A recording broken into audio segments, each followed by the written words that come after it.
नमो अरहन्ताणं नमो अरहन्ताणं नमो अरहन्ताणं। ज्योतिपुंज गुरुदेव, ज्योति की साधना करने वाले साधक का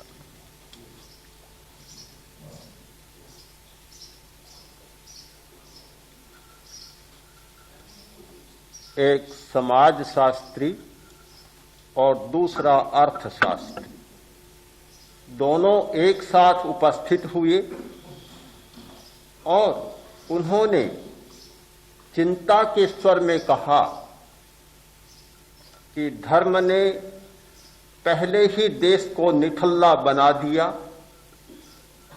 शताब्दियों से धर्म करने वाले लोग निकम्मे भाग्य के भरोसे बैठे हैं, कोई पुरुषार्थ नहीं करते, बड़ा श्रम नहीं करते, कतराते हैं काम करते हुए।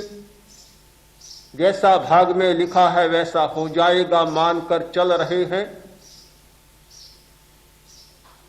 गाड़ी पर भी राम भरोसे मिलता है और चिंतन में भाग भरोसे मिलता है। धर्म ने यह स्थिति पैदा कर दी और अब फिर यह ध्यान और चल पड़ा और सब निकम्मे बन जाए। जैसे जैसे ध्यान का विकास होगा लोग आंख मूंद कर बैठ जाएंगे, निकम्मे बैठे रहेंगे। और निकम्मे बैठते हैं तो शांति का तो अनुभव होता ही है। निठल्ले बैठते हैं, एक जगह बैठते हैं तो कुछ आनंद का अनुभव तो होता ही है, आराम मिलता ही है।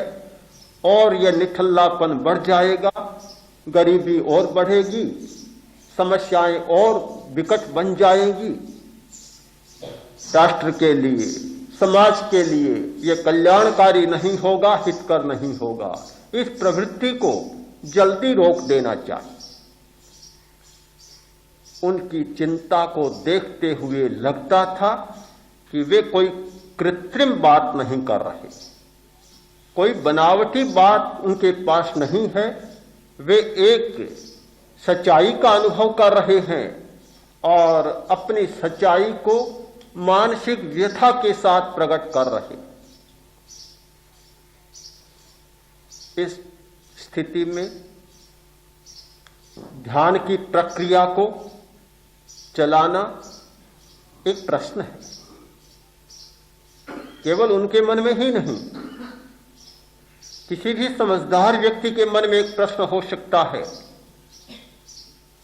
क्या घंटों तक, दिनों तक सब काम छोड़कर और निकम्मा निठल्ला हो जाना इस गरीब राष्ट्र के प्रति अन्याय नहीं है?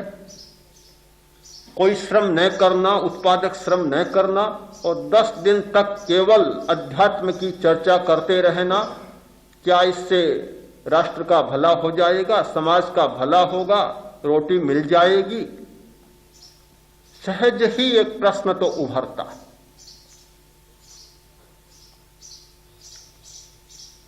और ये प्रश्न तब तक उभरता रहेगा जब तक हमारा दृष्टिकोण एकांगी रहेगा। मुझे लगता है सारे प्रश्न, सारी समस्याएं वे यथार्थ को भी छूती हैं और नहीं भी छूती, फिर इसलिए जीती हैं कि सब टूटी हुई समस्याएं, टूटे हुए प्रश्न हैं, जुड़े हुए नहीं हैं। विज्ञान ने पहले अध्ययन शुरू किया, जीव शास्त्र, वनस्पति शास्त्र, रसायन शास्त्र, पर्यावरण शास्त्र, अलग अलग शाखाएं विभक्त कर दी। निर्णय लिए गए और निर्णय सही भी निकले, किंतु पूरा समाधान नहीं हुआ।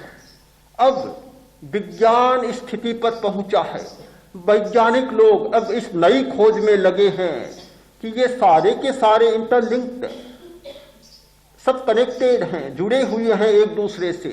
जब तक इनका समवेत अध्ययन नहीं होगा, एक साथ सारी शाखाओं को जोड़कर नहीं देखा जाएगा, तब तक वास्तविकता हाथ नहीं लगेगी। ये सारे एकांगी दृष्टि के निर्णय अपने आप में गलत निर्णय होते चले जा रहे हैं।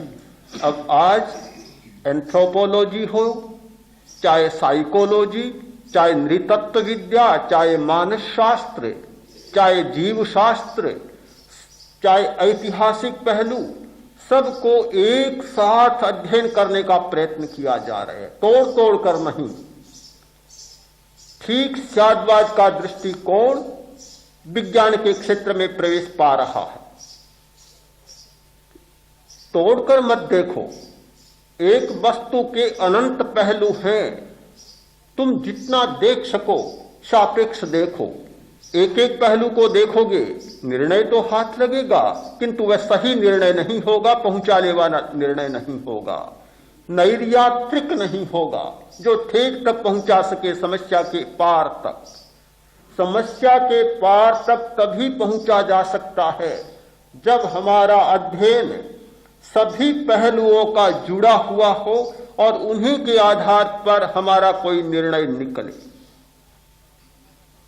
समाजशास्त्री का एक निष्कर्ष, अर्थशास्त्री का एक निष्कर्ष, अध्यात्म शास्त्री का, मानस शास्त्री का एक निष्कर्ष, वे सारे निष्कर्ष यदि बटे हुए हैं, उन सब के बीच में वज्र की अभेद्य दीवार बनी हुई है, तो वे सब के सब गलत होंगे, कोई भी सही नहीं होगा, एकांगी होंगे। सही वे तभी हो सकते हैं जब वह दीवार तोड़ दी जाए और सापेक्षता के सूत्र से उन्हें जोड़ दिया जाए। माला तभी बन सकती है कि प्रत्येक मन के में एक धागा पिरोया हुआ। धागा एक है, मन के अलग हो सकते हैं तो एक माला बन सकती है, पर एक धागा और एक मन का रहेगा, माला कभी नहीं बनेगी। माला के लिए अनुस्यूति होना जरूरी है, एक सूत्रता होना जरूरी है। सच्चाई को पाने के लिए अनुस्यूति, एक सूत्रता बहुत आवश्यक है। मैं मानता हूं कि निकम्मा देखने से यह प्रश्न खड़ा हो सकता है, ध्यान के प्रति यह धारणा बन सकती है, जिसने केवल समाजशास्त्र को पढ़ा है, जिसने केवल अर्थशास्त्र को पढ़ा है, उसके मन में ऐसा विकल्प उठे, यह अस्वाभाविक नहीं है, बहुत स्वाभाविक है और यथार्थ है, होना ही चाहिए। प्रश्न पैदा होगा, किंतु वह कोरा समाजशास्त्री और कोरा अर्थशास्त्री है, यदि वह अध्यात्म के रहस्य को नहीं जानता तो सही नहीं होगा। जो समाजशास्त्री है उसे अध्यात्म शास्त्री होना भी नितांत जरूरी है। जो अर्थशास्त्री है उसे अध्यात्म शास्त्री या धर्म शास्त्री होना भी नितांत जरूरी है, और जो धर्म शास्त्री है उसे समाज शास्त्री और अर्थशास्त्री होना भी बहुत जरूरी है। यदि वह अर्थशास्त्र को नहीं जानता तो धर्म की ऐसी बेबुनियादी बातें भी कर जाता है कि जिनका समाज के साथ कोई मेल नहीं बैठता, कोई संगति नहीं होती। उनका उपदेश कोरा आकाशी उड़ान रह जाता है, व्यवहार के धरातल पर कभी वह जीवित नहीं बनता। प्रत्येक पहलू को जानना बहुत जरूरी होता है, इसीलिए प्रत्यक्ष दृष्टा को अनंत चक्षु कहा गया। एक चक्षु से काम नहीं चलता, दो से काम नहीं चलता, और केवल तीसरा नेत्र खुल जाने से भी काम नहीं चलता। चौथा, पांचवा खुलना चाहिए, और खुलते खुलते अनंत चक्षु खुल जाने चाहिए। जब अनंत चक्षु खुल जाते हैं फिर न कोई अर्थशास्त्र बचता, न काम शास्त्र बचता, न समाज शास्त्र बचता, न नृतत्व शास्त्र बचता, कुछ भी नहीं बचता, सब जान लिए जाते हैं। इसीलिए एक सिद्धांत दिया गया कि ज्ञेय सब कुछ, दुनिया में कोई भी वस्तु ऐसी नहीं जो ज्ञेय न हो। यावन मात्र पदार्थ हैं, कितनी वस्तुएं, चाहे आप अच्छी माने बुरा माने, कल्याणकारी माने अभद्रकारी माने, कुछ भी माने, जितनी वस्तुएं हैं वे सारी की सारी गेय है।